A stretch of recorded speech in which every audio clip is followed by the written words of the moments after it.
When the baby cried, she stepped back to get the baby. She held the baby. She ran with the baby. She went, even though they're trying to catch her, but she kept going. Going there, she found another woman who was shooting in her stomach. I guess, I don't know if it was a knife. She was cut by a knife, or it was a gunshot. And she was bleeding very bad, and the intestines were outside. She had a baby on her back, so she released the baby. She took off the sweater she had on to try to cover the woman who was bleeding on that place. She was sitting just leaning to a tree. And then she heard another man calling on side, mentioning his name. I'm this person, I'm this person. She went as well to find that man. She brought him. And then, she just closing with a word saying that even though she doesn't know the meaning of living, she doesn't know why she remained when everybody else was killed, but she's the one who remained. She said maybe the purpose for her remaining is just to share this news with the world, to tell people what happened. But she found out that in her tent, everyone was killed and burnt. When she was trying to look the places where they were, she could not tell who was, but she can know exactly where everybody was laying and mentioning this is this, but she could not tell the image because they were burnt already. So she said, even though she did not understand the meaning of her remaining, continuing to live, is just for her to stand with this news and sharing the word, what is going to happen. She gave a message to everybody who escaped, saying that they have to live as people who have a purpose, don't just live by living, because there is a reason why God have helped them to escape that. And then she mentioned a word in the Bible where it says that, God knows us and knows our steps. He knows when we're standing, He knows when we're sitting, He knows when everything's happening. So God who kept us safe, He will continue to keep us. She thanked you guys. She said it's very comforting to see everybody sitting here, listening to their stories, even though it's sad, a tragedy happened. But she was very thankful, and she said she honors your time and for you coming, supporting them in this way. And she said, God bless everybody.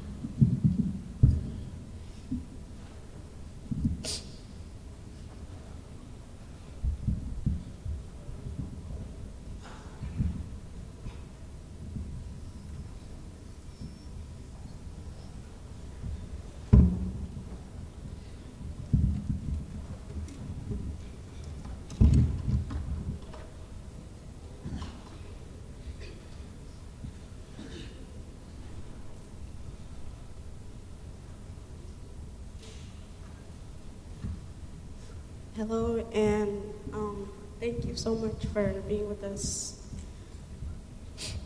Not just today, but this whole month. To remember the loved ones we lost.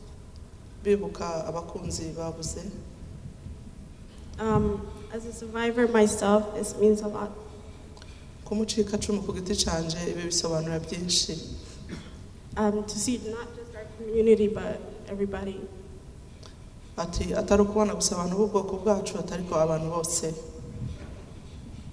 First and foremost, my name is Aline Kamariza.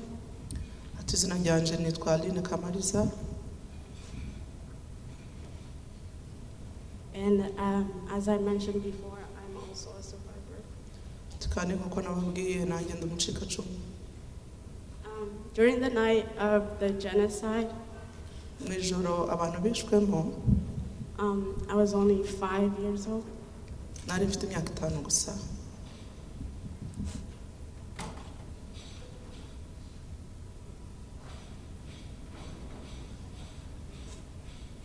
I'm I'm amazed on how I remember such a traumatic event. ati birantangaza cyane iyo ntekereje ukuntu nibuka ibyo bintu byabaye. But maybe because it was so traumatic, it's hard to forget. atahari no kubera ko byari ibintu bibi cyane kandi bikomeye kubyibagirwa. Everything took place around 10 p.m.ish. ati buri kintu cyose cyabaye hafi mu masaha 4.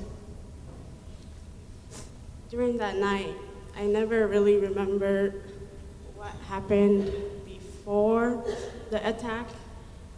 ati muri iryo joro mu by'ukuri ntabwo nshobora kwibuka icyabaye mbere yuko duterwa. But I recall everything that took place in those 2 hours. ariko mbasha kwibuka neza ikintu cyose cyabaye muri ayo masaha 2.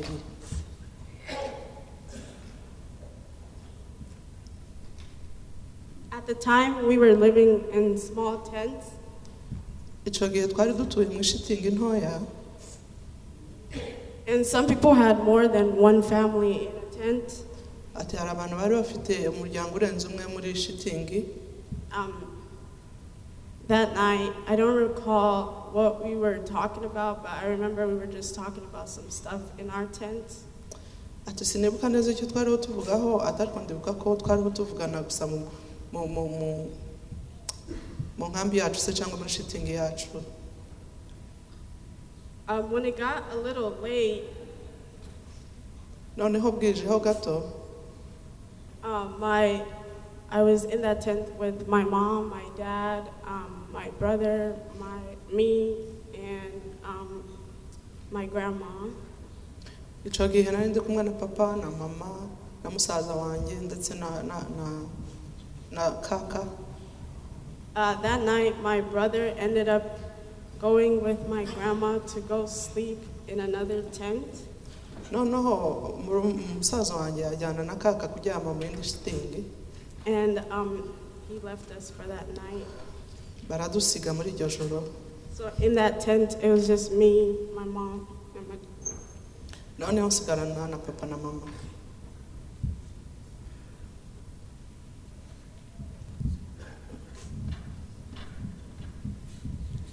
The gunshots started off from afar, like very far. We didn't really hear them.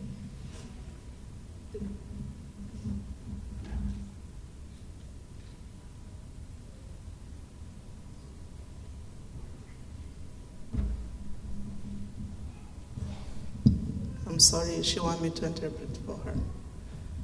She's more comfortable when I interpret. I'm gonna try to go fast. The gunshots started off from afar, so we didn't think much of it and ignored it. ati noneho batangiye kurasa atariko ntitwabyitaho cyane. But then it started getting closer and closer. ati noneho bitangira kuza bitwegera. I took it serious when I started seeing my dad's expressions change as if he was scared. ati noneho biza kuntera ubwoba iyo nabo maze kubona ko papa ukuntu yabifashe bisa nkaho byamuteye ubwoba nawe. The people who were attacking us, as people mentioned before, came in very loud. They came in, they weren't trying to even hide. ati abantu baje kudutera baje bari gusakuza cyane nta nubwo bashakaga no kwihisha. They wanted us to know they were there. ati bashatse ko tumenya ko bari aho ngaho. So, like I mentioned, my brother was in the other tent. So, in the tent that I was in, my mom got worried. ati noneho musaza wanjye yari mu yindi shitingi, mama wanje yatangira kugira ubwoba cyane. So she ran out of our tent to go for my brother. noneho we arasohoka ava muri shitingi yacu aje gushaka musaza wanjye. I always think why she ran out, but she's a mother. ati noneho mpora ntekereza impamvu we yasohotse yihuta atariko nibuka ko ari umubyeyi. She wanted to make sure my brother was okay. ati yashakaga kumenya ko musaza wanjye nawe ari amahoro. Little by little, the singing that they were singing started to get closer, and then they ended up in our tent. ati noneho indirimbo baririmbaga n'ijwi ryo hejuru bitangira biza bitwegera kandi baza muri shitingi twarimo. So in the tent that I was in, it was just now me and my dad in that tent, and I think there was another family in there as well. ati noneho ninjye wari usigayemo na papa ati ariko ndatekereza ko hari undi muryango wari urimo. So my dad started to pray. Papa atangira gusenga. He prayed because he was a man of God. Noneho arasenga kuko yari umukozi w'Imana.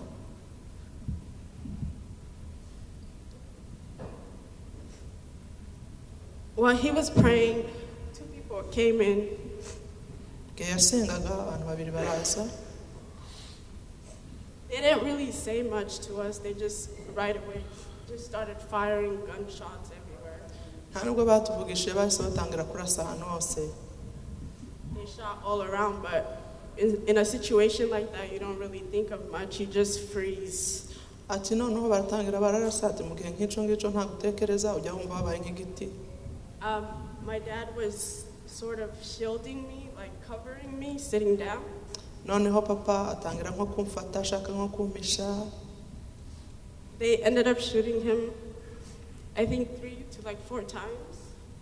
Noneho baza kumurasa kabiri cyangwa kane, gatatu cyangwa kane.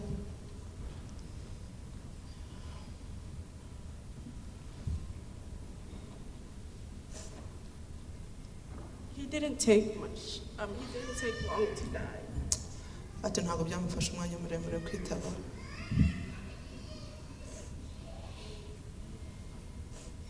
But while he was dying, he did say his farewell to me. Ati igihe yari ariho arangiza hari ibyo yavuze kuri nje.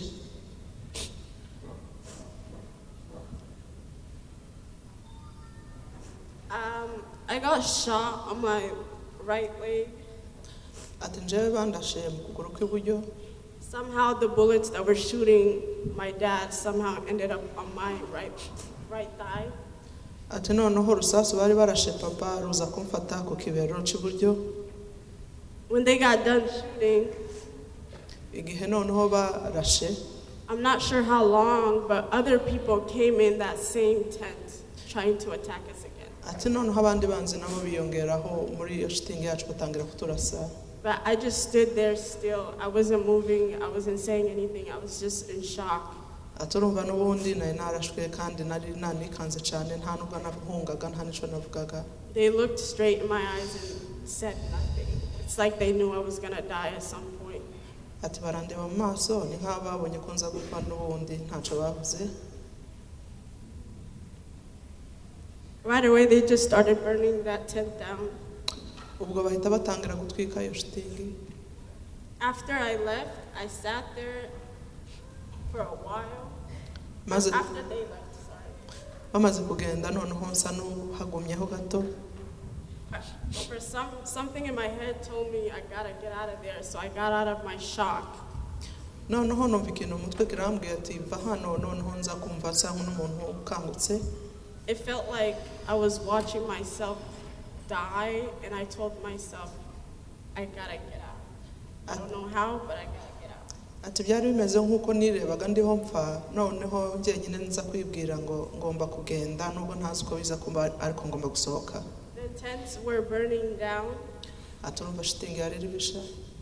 And I was bleeding everywhere. I pushed his body, my dad's body, away from me and just dragged myself out of that tent. Kandi nari nuzuye amaraso kuko nasunitse umubiri wa papa kandi nshaka kugura muri aho ngaho. When you're in a situation like that, you don't really feel pain. Ati urumva iyo uri mu bihe bimeze nk'ibyo ntabwo ujya wumva ububabare. I wasn't feeling any pain. I was just worried about surviving. Ati ntabwo numvaga mbabara numvaga gusa nitaye kugira ngo nze kubaho.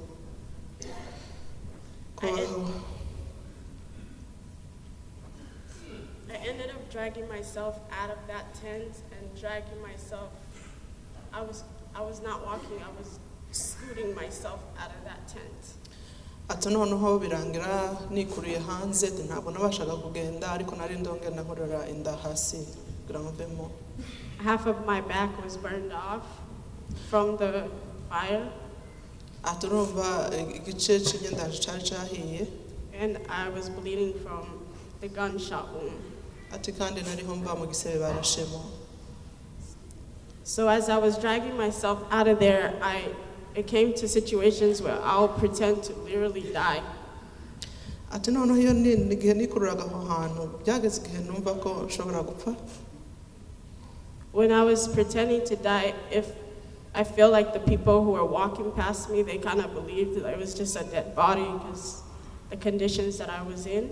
Aturumva njewe nashatse nk'uwigira nk'uwapfuye kugira ngo bambonye nabo bagira ngo none no mubiri no murambo. And then I did end up dragging myself out. I'm not sure exactly how I got myself out, but I do remember I got somewhere on the road, and when I woke up, I was in the hospital.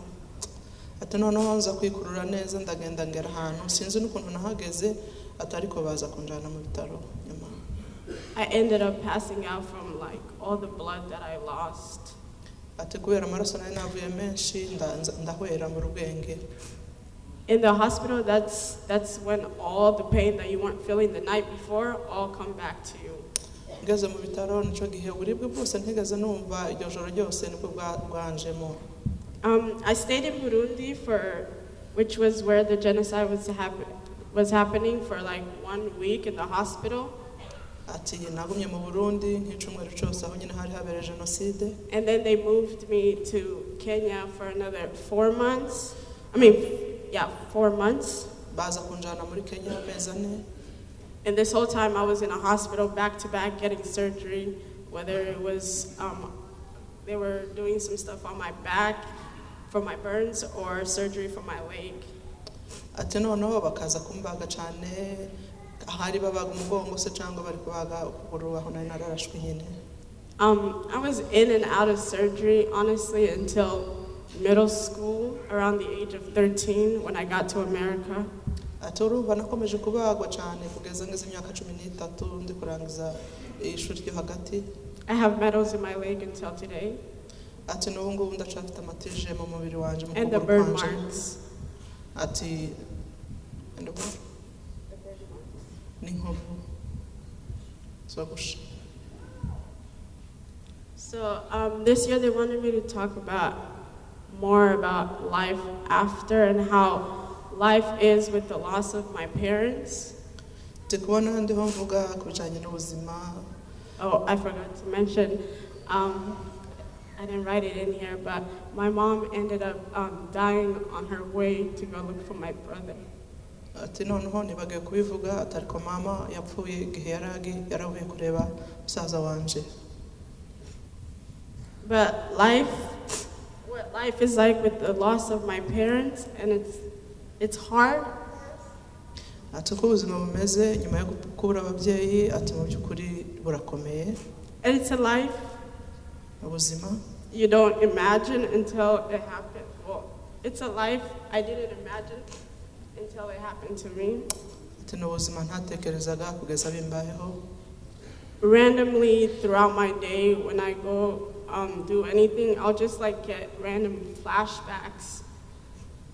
Ati rimwe na rimwe mu minsi yanje hari igihe nkaba nabitekereza ariko bigahita biza mu mitekerereze byahise. I got to a point where I doubted my own life on why I survived and they didn't. Kugeza igihe byagezeho nshidikanya ku buzima bwanje mvuga ngo se niki catumye nje nsigara bo ntibasigara.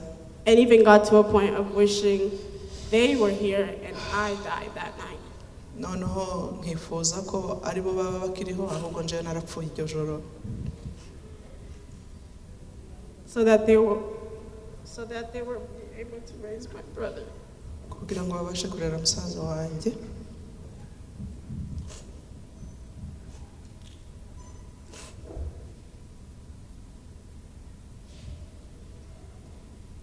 Something that I can say, Ibyo ndashobora kuvuga.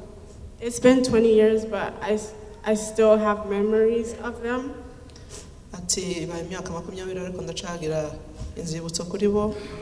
The only thing I have of them is like 3 photos. Ikintu cyonyine mfite cyabo ni amafoto 3. But I was fortunate enough to have a grandmother that took the role of both my mom and my dad.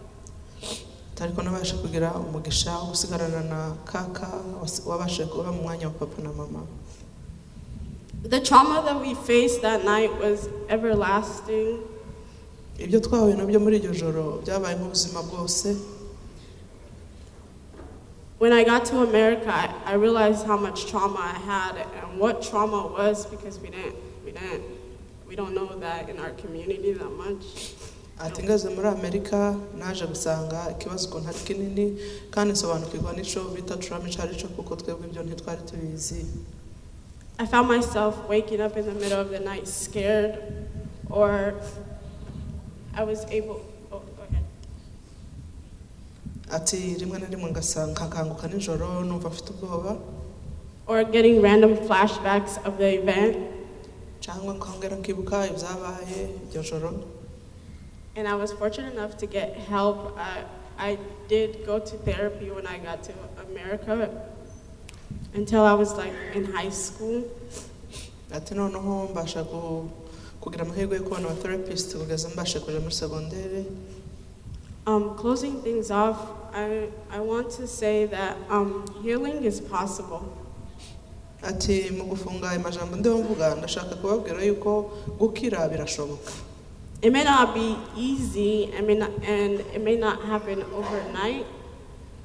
Birashobora kuba bitoroshe kandi ntibizashobora wenda kuba mu ijoro rimwe. But it is possible. Ati ariko birashoboka. Our past does not define us. Akahise kacu siko gasobanura abo turi bo. Some of those survivors who survived that night have went on and become mothers, fathers, got married, finished school, have kids, or even have grandchildren even now. Bamwe muri abo twebwe twabashe gukira ubwo rupfu ubu ngubu n'ababyeyi barashatse bafite abana bafite amashuri barize. I myself also was able to finish school.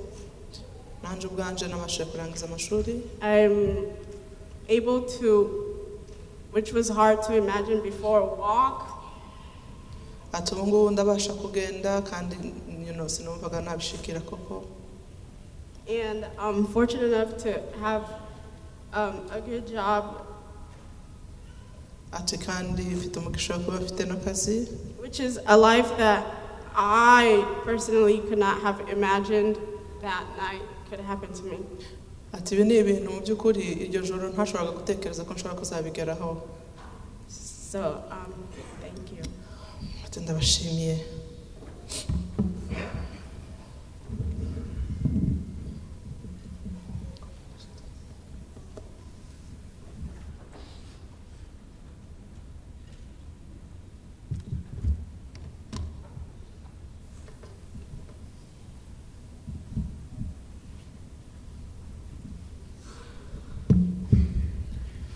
Bagenzi banje barakoze barangije gutanga ubuhamya bwabo. Thank you for my sisters to finish giving their testimonies. Kandi ndashima Imana mu by'ukuri nitegereje abantu bose cyane cyane abacika cumu mbona bakomeye. And I thank God, and truly when I look on those ones who escape, I see they are more stronger. Tujana abacika cumu kugira ngo dutange ubuhamya. We are here as survivors to give our testimonies. Ariko turageza gucunguza uburyo mwanya kubera ko amasaha maragenda ari izindi gahunda. But we are trying to redeem the time because we have other plans after now. Rero ndagerageza kwihuta ndasoma ibyo nateguye wenda baza kubisummarizinga niba ari byo byiza. Yes, he wants me to summarize what he's going to read because I already wrote down. Yeah, nabiteguye mu Cyongereza ko ntangira mu Kinyamurenge gake. Amazina nitwa Desire Rusengo. Ndi umuhungu wa Muyengeza, yarashaje yarishwe. Mfite ubuhamya burebure ntabwo butangira mu Gatumba gusa, butangira mbere. Ndi umugabo ndubatse, mfite abana batatu, umudamu.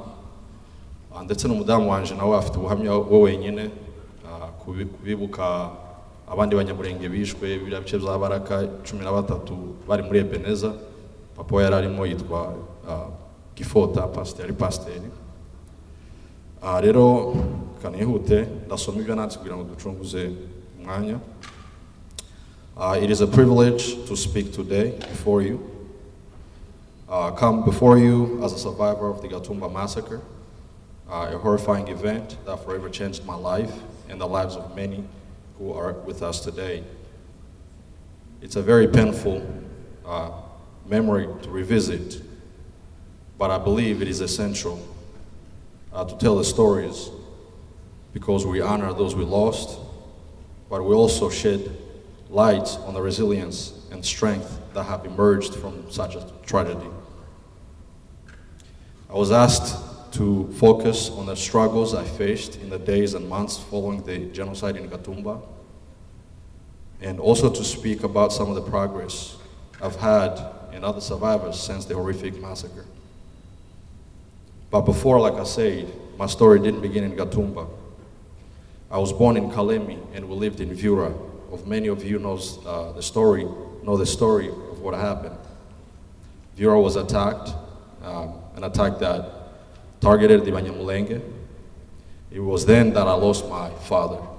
I was only 8 years old, so I lost him when I was young. I barely have memories of him. Sadly, we don't have any pictures of him. But I do meet people who knew him, who lived with him. They tell me great stories about him. They tell me he was a humble person.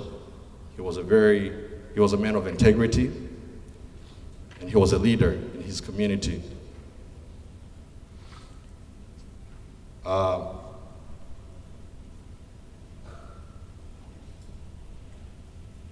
So, like I said, when Vura was attacked, people left Vura. We fled toward Kalemi and Kalemi to Vira. Many of you know the story.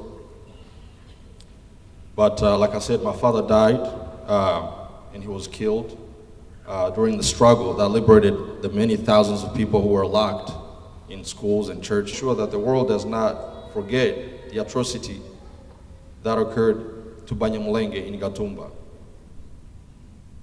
As we remember, we are reminded of the consequences of hatred and intolerance.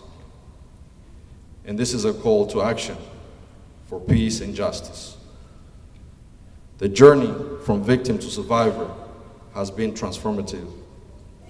It has taught me the power of resilience and the importance of being a community member. While the scars of the past remain, they serve as a testament to the strength of the human spirit. Today, I'm not just a survivor, I am an advocate for justice and peace, determined to honor the memories of those we lost in Gatumba. Thank you for listening to my testimony, and thank you to all the survivors for being here. Ndabasabiye ngo mukomere, Imana hazageraho izaturengana. Murakoze.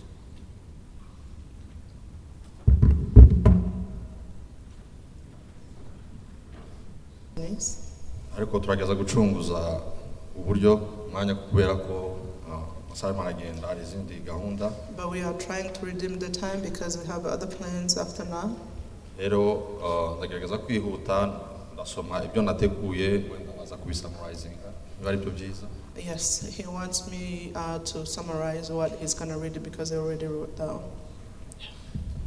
Yeah, nabiteguye mu Cyongereza ariko ntangira mu Kinyamulenge gake. Amazina nitwa Desire Rusengo. Ndi umuhungu wa Muyengeza, yarashaje yarishwe. Mfite ubuhamya burebure, ntabwo butangira mu Gatumba gusa, butangira mbere. Ndi umugabo ndubatse, mfite abana batatu, umudamu. Ndetse n'umudamu wanje nawe afite ubuhamya we wenyine kubibuka abandi banyamurenge bishwe biriya bice bya Baraka 13 bari muri Ebeneza. Papa yari arimo yitwa Gifota, pasiteri. Rero kanihute ndasoma ibyo nanditse kugira ngo ducunguze umwanya. It is a privilege to speak today before you.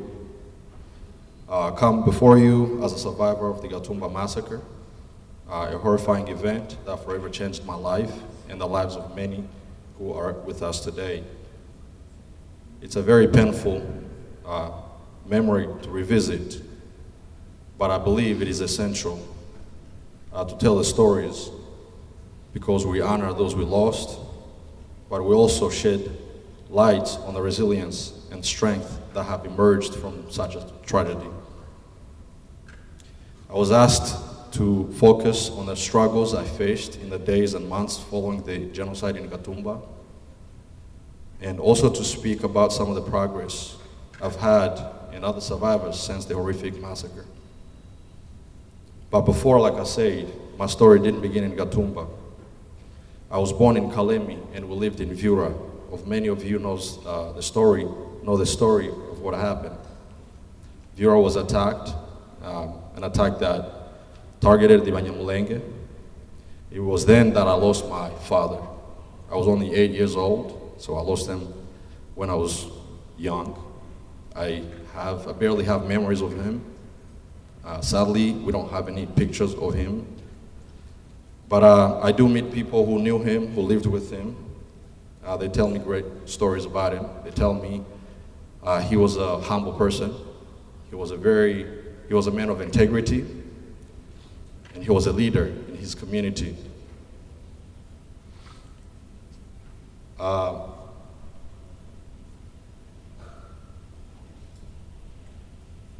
So, like I said, when Vyura was attacked, people left Vyura. We fled toward Kalemi and Kalemi to Uvira. Many of you know the story. But like I said, my father died and he was killed during the struggle that liberated the many thousands of people who were locked in schools and churches in Vyura. So we embarked on a boat after Kalemi. We went to Uvira, where we stayed for another 5 years about. And another fear, another tension of war broke. Banyamulenge were getting killed in Bukavu, so words were going around that we were next. The Banyamulenge who were living in Uvira were to be next, to be killed. So we went to Gatumba. That's how the Banyamulenge in Uvira went to Gatumba. So at that time, I was living with my widowed mother, with my 4 brothers. I'm the oldest. Life has never been the same since we lost our father, so life was very difficult as my mom, struggled to make living for us, but forever grateful because she was able to put us through school like everyone else, and all.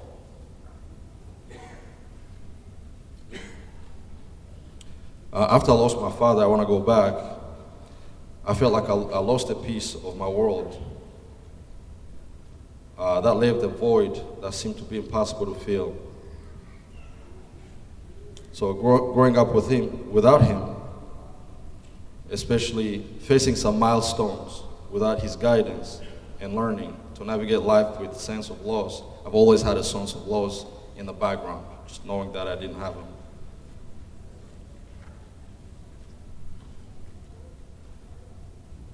So I'll go quickly of what happened. You've heard stories of what happened that night. I was in the camp myself.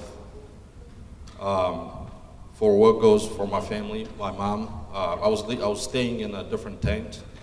I was old enough not to sleep with her, so I was sleeping with some other friends.